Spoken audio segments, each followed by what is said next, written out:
So Friday quiz this week, you're going to find holes, vertical asymptotes. So there'll be points of discontinuity. You'll be finding horizontal asymptotes and its partner, slant asymptote. Okay, so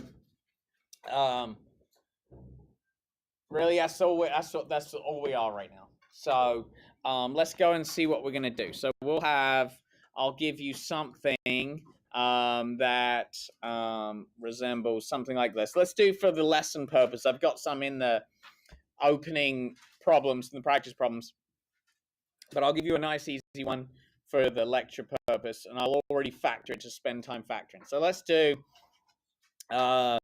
x plus 2, x minus 3, and maybe x plus 5.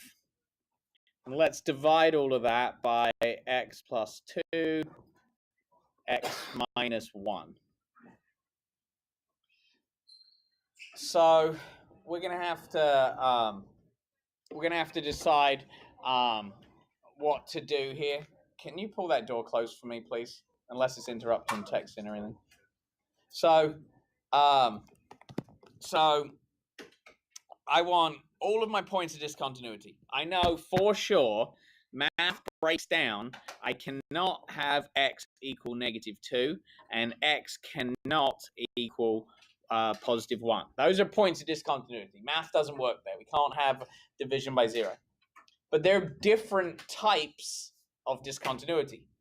One of those is a hole and one of those is a vertical asymptote. So if it cancels, let me just check. If it cancels, is it going to be a hole or a vertical asymptote? Hole, very good. So let's write the depressed polynomial. Okay, so the depressed, we depress it, like physically depress it, not it's sad or anything. So like, let's do x minus 3 times x plus 5 over x minus 1. And math says we have to state that x cannot equal -2.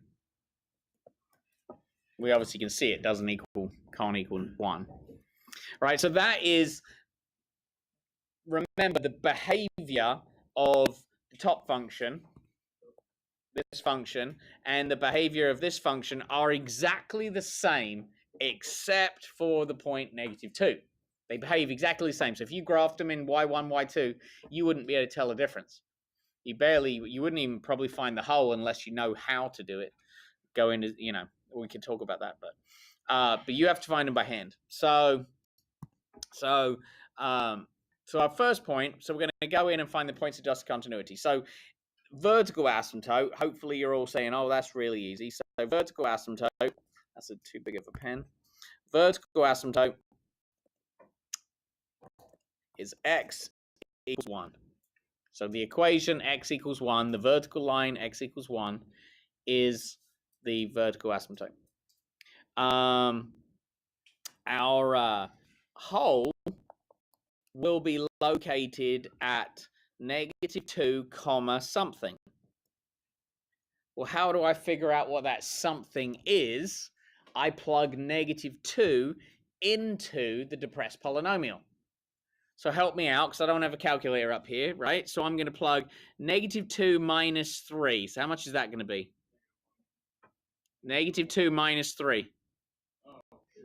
-5. Times -2 plus 5. So -2 plus 5 is 3. Well done. Over -2 minus 1, -3.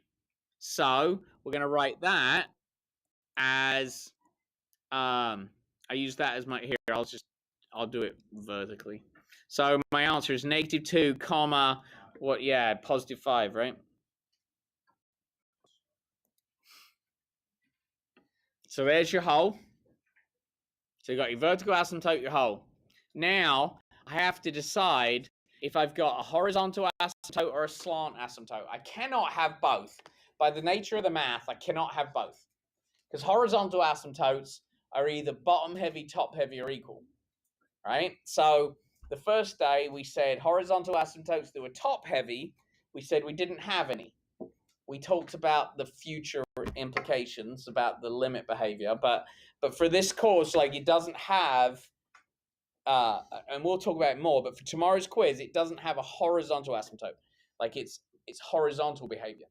But we went on and we said, okay, if it's top heavy by 1, so let's see, we've got x times x times x over x times x. And even if you're analyzing the depressed polynomial, it doesn't matter. You've got x times x times x is x squared over x. So it's top heavy by 1. So remember we talked about if it's top heavy by 1, its overall behavior, asymptote, is linear. If it's top heavy by 2, overall behavior is parabolic, and so on and so forth, right? So in this case, it's top heavy by 1. So we know we have a slant asymptote.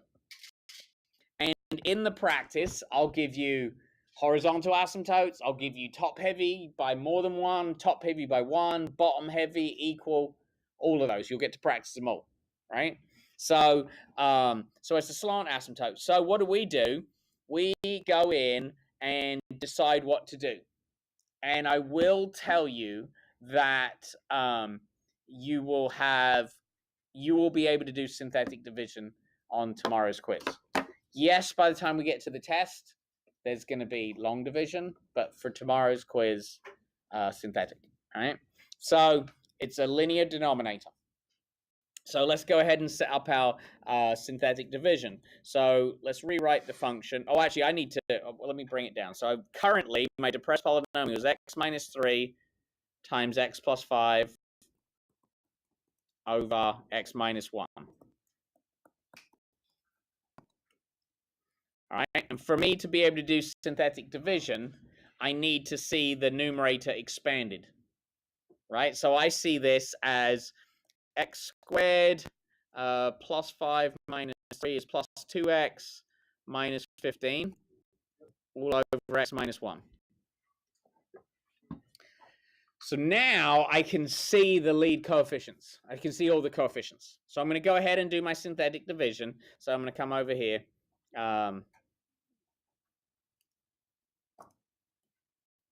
All right, so I'm going to do my division. So I'm going to divide by my root. What's my root going to be, 1 or negative 1? 1. And my lead coefficient, my coefficients are going to be 1, 2, negative 15. Nothing's missing. I've got an x squared, I've got an x, and I've got a constant. They're all there. I don't need any placeholders.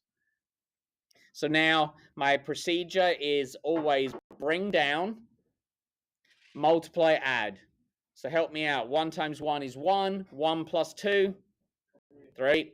1 times 3 is 3. What do I do now? 12. Yep, negative 12. So let's write out my quotient. My quotient is 1x plus 1 group of 3 plus negative 12 over my divisor of x minus 1. So that's the quotient. That's the overall behavior. That's the behavior of the function. But let's imagine at very, very, very, very, very big numbers of x. So I've got 12 cookies and the entire population of the world. So how many cookies does each friend get? 0.